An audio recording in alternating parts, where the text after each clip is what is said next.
오늘 말씀은 너무나 유명한 말씀이죠. 아마 수많은 분들이 특히 저 같은 수많은 목사들이 이 말씀을 통해서 혹은 뭐 통해서라고 말하면 너무 과하다고 한다면 적어도 이 말씀에 힘을 얻고 목회의 길로 뛰어들지 않았나 싶습니다.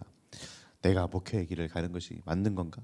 내가 이렇게 부족한데 이것도 못하고 저것도 못하고 말도 못하는데 내가 목회의 길을 가는 것이 맞나?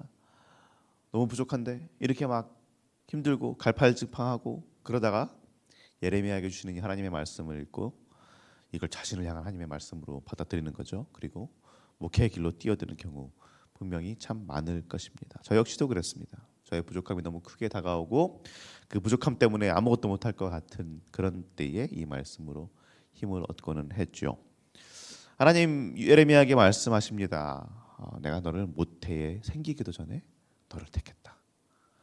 정말 처음부터 너가 너 자신을 알기 전에 너희 부모가 너를 알기도 전부터 내가 너를 알았고 너를 선택했다. 그리고 여러 나라의 선지자로 세웠다라고 말씀하십니다. 이게 어떻게 보면은 참 힘이 되는 말씀이길 수도 있지만 다르게 보면은 되게 부담되는 말씀입니다. 그죠? 그냥 코를 딱 깨버리는 거예요. 너는 처음부터 네가 태어나기도 전에 내가 너를 선지자로 불렀어. 너는 선지자로 태어났어. 그러니까 어디 갈 생각하지 말고 다른 거 할 생각하지 말고 그냥 순종해라 이 말입니다. 참 사실은 부담스러운 말이죠. 성도님도 생각해 보십시오. 이제 중고등학생들 학생 시절이라고 합시다. 아이라고 했으니까 예레미야가 말한 아이라는 말은 꼭 뭐 소년 그 정도가 아닐 수도 있어요. 그냥 좀 젊다라고 받아들일 수도 있는데 어쨌든 그렇다면은 뭐 아마 중고등학생 정도라고 생각을 해야 되겠죠. 근데 그 중고등학생 시절에 나는 그냥 논밭에서 농사나 지으며 살아야겠다라고 생각하고 있는데 갑자기 하나님 나타나셔가지고 너는 선지자다. 그러면 얼마나 부담스럽겠습니까? 물론 예레미야는 제사장의 자식이었습니다. 아버지가 제사장이었어요. 그러니까 뭐 나도 이제 크면은 커서 아버지처럼 제사장이나 해야지. 뭐 이런 생각을 했을 수도 있습니다. 그런데 어쨌든 제사장, 선지자 다르잖아요. 제사장은 어쨌든 뭔가 보장이 되어 있는 직업이라고 볼 수도 있지만 선지자는 아무것도 보장이 되어 있는 게 없습니다. 그런 상황에서 그냥 제사장 하는 것도 아니고 제사장 하는 것도 한마디로 지금 예레미야는 PK 목사의 아들이잖아요. 뭐 그것도 뭐 그냥 힘든데 선지자를 해라. 많이 부담스럽죠. 오히려 제사장의 자식이기 때문에 이런 어떤 하나님의 일을 한다는 것이 얼마나 힘든 길이고 피하고 싶은 것인지 더 알았을 수도 있습니다. 그러니까 예레미야가 하나님한테 저는 어립니다. 하나님. 말도 못합니다.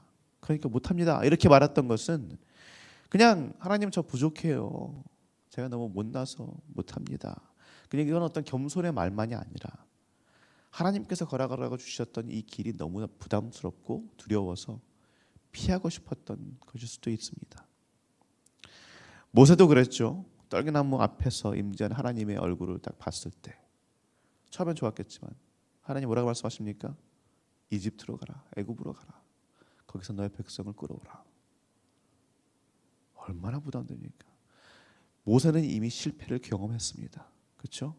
첫 40년의 인생 동안 모세는 자신의 그 민족을 어떻게든 도와주려고 끌어낼 것까지 생각하실지 모르겠지만 도와주려고 노력했습니다. 근데 처절하게 철저하게 실패했어요. 실패해서 도망 나와서 미디안에서 그냥 가족 꾸리고 그냥 다 포기한 상태로 40년을 지났습니다. 80년이 지났어요. 이 상황에서 다시 애굽으로 가라. 너무 부담스럽죠. 하고 싶지 않을 것입니다. 우리 중 그 누구도 내가 한번 실패했던 자리, 처참하게 실패했던 그 자리에 돌아가고 싶지 않습니다. 다시 보고 싶지도 않아요. 그런 얘기도 하잖아요. 군대 갔던 그 우리의 젊은이들은 제대한 후에 내가 그쪽 방향으로는 오줌도 놓지 않는다. 그런 생각을 하잖아요. 그랬지 않았을까요? 정말로 생각도 하고 싶지 않았던 이집트, 애굽 그런 하나님 다시 알아가십니다. 그러니까 모세도 얘기하잖아요. 하나님 좀 못합니다. 안 됩니다. 말도 못합니다. 그런데 하나님은 계속해서 그에게 맞춰주시죠. 맞춰주시면서 그럼 이렇게 해줄게. 이렇게 해줄게. 아론을 보내줄게. 그러니까 할 수 있다. 하나님은요 택하신 이들을 어떤 방식으로든 쓰십니다.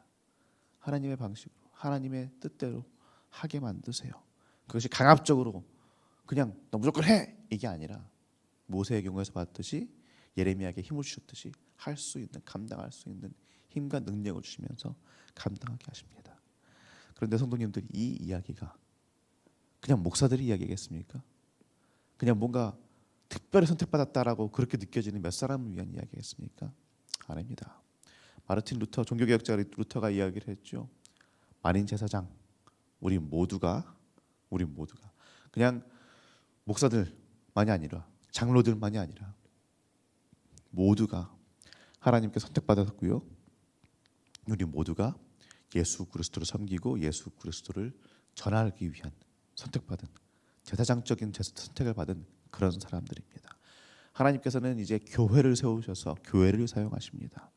그냥 한두 명의 사람이 아니고요. 교회를 사용하셔서 하나님의 뜻이, 하나님의 나라가 이 땅에 전파되게 그렇게 만들어 내셨습니다. 그리고 교회가 된 우리들은, 교회 모든 구성원인 여기 앉아 계신 모든 성도님들은 이 택함을 받았다라는 이 자긍심과 함께 부담감도 느끼셔야 합니다. 내가 뭐라고요? 에이, 저 그냥 집사인데요. 뭐. 에이, 저 신앙생활한 지 얼마 되지도 않았는데요. 에이, 뭐 제가 신앙생활 오래 했지만 뭐 섬기는 것도 봉사도 뭐 없는데요. 네, 저는 아니에요. 저는 아닙니다, 하나님. 그렇게 생각하고 그렇게 말씀하실지도 모르지만, 그러나 하나님 말씀하십니다. 내가 너를 택하였다. 내가 너를 택하였고 너를 통해서 많은 일들을 할 것이다. 사랑하는 성도님들, 하나님의 음성에 귀 기울이실 수 있기를 바랍니다. 처음부터 그냥 에이, 나는 아니야. 예레미야도 그렇게 생각했겠죠. 에이, 내가 지금 나이가 몇 살인데, 에이, 내가 말도 못하는데 무슨 나이? 아, 하나님 아니에요. 저 아니에요. 똑같은 음성을 하나님 우리에게 들려주십니다. 에이, 목사나 하라 그래요. 목사들이 알아서 하겠지. 장로들이 하겠죠. 아닙니다. 성도님들, 하나님께서는 우리 한 사람 한 사람, 우리 모두를 통하여서 하나님의 일을 하십니다. 그러니 기억하십시오. 또 생각하십시오. 하나님께서 나를 부르시는 곳이 어디일지, 하나님께서 우리 시흥교회를 부르는 곳이 어디일지 생각해 보시고, 기도해 보시고, 고민해 보시고, 내가 어떻게 그 말씀에 답을 할지 기도해 볼 수 있는 그런 시간이 되시기를 축복합니다. 하나님 말씀하십니다. 내 말은 너의 입에 두겠다. 내 말은 너의 입에 두겠다. 그러니 너의 입의 말이 아니라, 너의 생각들이 아니라 내가 가르쳐준 대로, 내가 너에게 보여주는 대로, 내가 너에게 말하게 하는 대로 그대로 해라. 그러면 된다. 똑같은 약속 하나님께서 지금 우리에게 하여 주십니다. 하나님께서 성도님들 한 분 한 분을 택하시고 부르셨기 때문에 그 입의 말씀을 우리에게 주셨기 때문에, 예수 그리스도 말씀, 참된 말씀 하나님이신 예수님께서 우리에게 오셨지 않습니까? 그리고 예수님의 영이신 성령 하나님이 지금 우리 안에 내주하시며 지금도 동행하고 계시지 않습니까? 그러니 그분을 믿고 그분을 의지하실 수 있는 우리 성도님들 되시기를 예수님의 이름으로 축복합니다. 내 부족함 거기에 눈을 돌리는 것이 아니고요. 내가 못하고 내 어떤 그 부족한 면들 그 하나하나를 바라보기 시작하면 끝이 없습니다. 그것을 보는 것이 아니라, 그것에 집중하는 것이 아니라 하나님을 바라보고 하나님을 의지하는데 집중하실 수 있는 그런 우리 성도님들 한 분 한 분 되시기를 우리 주 예수 그리스도 이름으로 축복합니다. 이제 말씀을 생각하며 기도하도록 하겠습니다.